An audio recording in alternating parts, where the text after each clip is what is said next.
Welcome to 30-Second Chances, where we ask deep, contemplative questions and provide far too little time to formulate thoughtful, reflective answers.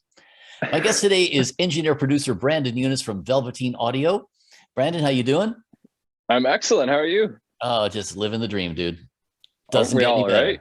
Right? Surrounded by audio gear and guitars and tubes and whatnot. How could you not be happy? Can't complain, right? All right, you Awesome. know the dance, 30 seconds on the clock, and then on to the next question. Are you ready? I'll do my best for you, yeah. Oh, no, don't do that. All right, question number one. Describe your job to a 5-year-old. I capture sounds and try to make them sound as cool as I can, all the while making it sound like what it's not, if possible. Okay, dude, if I'm a 5-year-old right now, I am either confused as all hell or terrified. You capture sounds. Capture sounds. Like, you know, like, is there a sound thing like a trap or? You know what? When I explain it to my 2.5-year-old, I just tell her Daddy makes music. So that's the 2.5-year-old one. Yeah. That works better. Okay, next question. What's the strangest thing you believed as a small child? Strangest thing I believed as a small child. This is a cliche, but I did believe it. I really thought quicksand was going to be a real issue when I grew up based on all the cartoons I watched. And I've yet to come across it in real life. So I'm going to go with quicksand was a real issue. You know, that's true. I've never actually encountered it either, but, you know, I've always wondered about that. Cause like, do you really sink that quickly? Cause I couldn't tell you. I just know they're never good when it came up in a cartoon. So. Wow.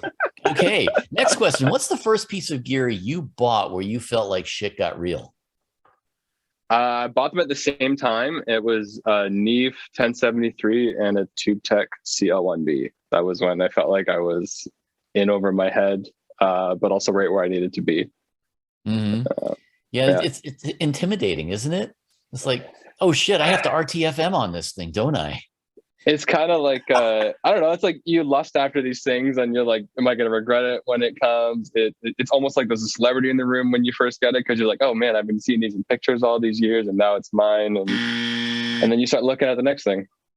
Next question. You've just run off and joined the circus. What's your act? What is my act? Oh, geez. Something. Oh, that's a tough one. Something strongman related so I can pretend to be impressive. I'm going to pick up stuff and toss it around and try to look cool. Ooh. All right. You know, you're the first person that I've asked that question of who hasn't said juggle.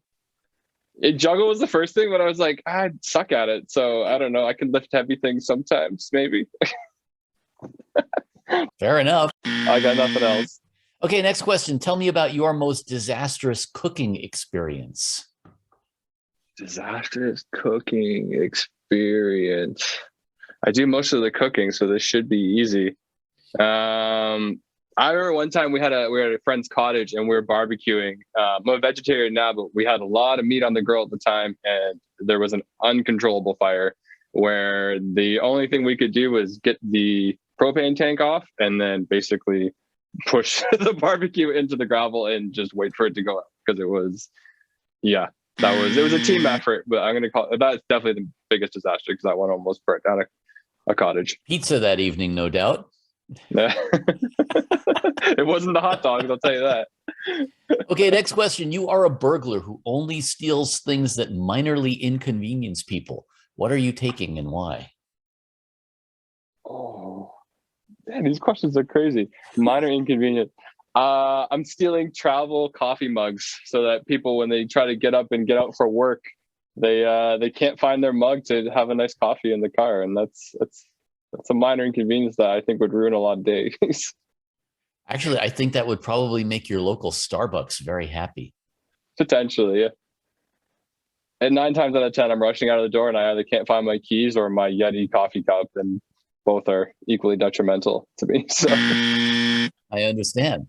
Okay, that concludes our regularly scheduled questions. I am now going to put 30 seconds more on the clock and allow you to either answer for me a question you wish I had asked you, shamelessly plug something, pontificate on life in general, ask me a question, whatever you want. It's 30 seconds. It's all yours. Go. I will ask you a question. who's your most interesting guest you've had in recent memory, where you just, for whatever reason, they caught you off guard, or you just thought they had all the right answers, or whatever? Oh gosh, I don't know. I've had so many really, really great guests.